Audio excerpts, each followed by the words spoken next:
मंत्रालय था, IAS ministry थी हमारी, जो बाद में इसको होम मिनिस्ट्री में मिला दिया गया, जिसमें स्वर्गीय श्री राजेश पायलट भी मंत्री रहे थे। हम चाहते हैं, सरकार से निवेदन करते हैं कि उस मंत्रालय को दोबारा संगठित किया जाए। एटलीस्ट वो मिनिस्ट्री तो जो हमारी बात सुने। होम मिनिस्ट्री के पास तो इतने काम है, हमारे सुनने के वक्त ही नहीं है।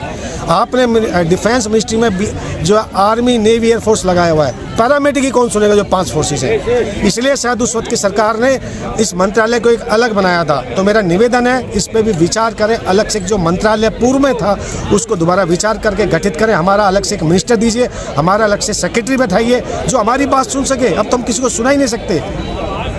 तो मैं ये महात्मा गांधी जो राष्ट्रपिता माने गए हैं, उनके चरणों में सत प्रणाम करते हुए आज का दिन बहुत सौभाग्यपूर्ण है, क्योंकि बहुत हमारी मातृशक्ति जो समझ रहे हैं कि एक्चुअल जो ये काला कानून आया है ये सही नहीं है, और मैं सरकार से गुजारिश करता हूँ कि इस कानून को वापस लें और CAPA की सारी समस्याओं को सुनें, ताकि ये जो आज दिख रहे हैं ये धीरे धीरे बहुत बड़े रूप में एक दिन आएगा, और जिससे कि इसका खामियाबा उठाना पड़ेगा सरकार। इसलिए मेरी सरकार से अनुरोध है कि इस कानून को वापस लें और तुरंत। क्या बात है सर। अरे we oppose CAPF bill strongly. Sir thank you sir. Ma'am लोग कुछ बोलेंगे? कोई आप लोग कुछ कहना चाहते हैं मैडम? नहीं, ये लोग आपने तो बोल दिया। बाकी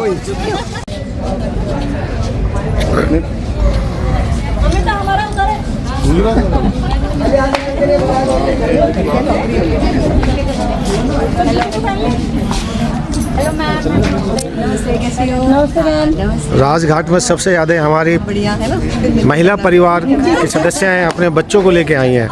ये हमारे लिए बहुत उत्साह की बात है। भविष्य में हम और अच्छी रणनीति बनाएंगे, और जितनी भी हमारी महिलाएं हैं ये हमारी शक्ति है। हिंदू धर्म में भी शिव और शक्ति कहते हैं। शक्ति मीन्स महिला। तो हमारे आंदोलन की शक्ति हमारे साथ है, हमारी मातृशक्ति हमारे साथ है। अब हमें, मुझे लगता है, किसी चीज़ की डरने की जरूरत नहीं है। जब मातृशक्ति साथ होती है, दुनिया का कोई ऐसा काम नहीं जो रुक जाए। तो आज ये मातृशक्ति, महिला शक्ति हमारे साथ है। हमें अब जो है एक बहुत बड़ी शक्ति यहाँ से मिली है। आज बढ़ चढ़ के हिस्सा लिया है BSF, CRP, ITBP, SSB, CISF, सभी 5 फोर्स की महिलाओं ने, परिवारों ने यहाँ आकर अपना हमें शक्ति दी है, योगदान दिया है और बढ़ चढ़ के हिस्सा लिया है। बहुत उनमें आक्रोश है, अपने छोटे छोटे बच्चों को लेके भी आई है। मैडम आप कुछ कहना चाहेंगी? हाँ सर, आज शौर्य दिवस के दिन हम लोग यहाँ पे उपलब्धित हैं राजघाट में। अर्धसैनिक बल, हम अपने लिए नहीं, हम अपने पूरे अर्धसैनिक बल के लिए यहाँ खड़े हैं। सर हमें, हमारे लिए ना ओल्ड पेंशन है, ना हमारे 16-17 साल से हम यहाँ पे एक असिस्टेंट कमांडेंट पे तैनात हैं, और हमारा तो मनोबल टूटते जा रहा है सर। हमें ना कुछ, ना हमारा ओल्ड पेंशन मिल रहा है, ना हमें प्रमोशन मिल रहा है। तो इससे हमारे जवानों का मनोबल टूटते रहा। और हम देश के 2 जवान हैं, एक को शहादत और हमें शहादत मिली। सीमा पर हम खड़े हैं, सीमा पे हम खड़े हैं, जंगलों में हम खड़े हैं, लेकिन हमें कोई भी ना ओल्ड पेंशन है, ना हमें शहादत का नाम दिया जा रहा है, हमें कुछ नहीं मिल रहा है। कृपया करके हमें इस कानून से पूर्ण रूप से बचाया जाए।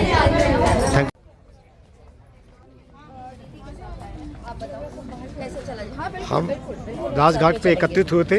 लगभग काफ़ी, अब की बार हमारी महिलाओं ने और परिवारों ने काफ़ी इसमें अपना योगदान दिया, और हमारे कई वेटरन्स जिनको लगभग 20 साल रिटायर हो गए वो भी आए हैं। तो शांतिपूर्वक ये हमारा धरना था। आज का उद्देश्य केवल यही था कि हम शांत होके, मौन व्रत रह के जो है यहाँ बैठेंगे। देखिए, जब परिवार में कुछ नहीं होता तो अल्टीमेटली सब पिता के पास ही जाते हैं। तो राष्ट्रपिता महात्मा गांधी हमारे राष्ट्र के पिता हैं।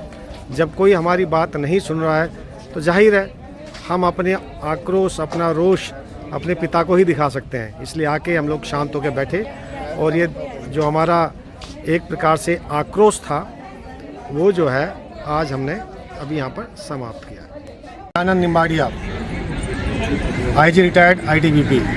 भारत सरकार, माननीय राष्ट्रपति और माननीय गृह मंत्री जी ने मुझे समय समय पर ये पदक से सम्मानित किया है। ये मेरी फोर्स की रिटायरमेंट की जो कैप है वो ये है।